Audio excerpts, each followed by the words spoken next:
To download OnlyFans app on your Android, what you're going to do is open up browser, any browser of your choice. Just go to a browser, and then now what we're going to do is go to OnlyFans. So search for OnlyFans.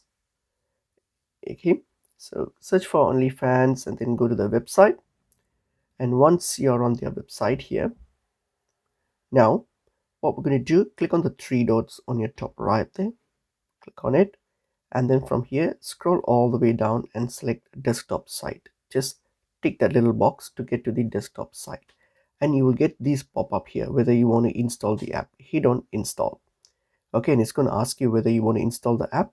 All you have to do is hit on install, and this will now download and install the OnlyFans app on your Android. And once that's done, you can simply open up the app and start using it. So once it's already downloaded and installed, I can just go back here, and I can see that I've got the app now downloaded on my Android. So I can just simply tap on it, open it, and start using.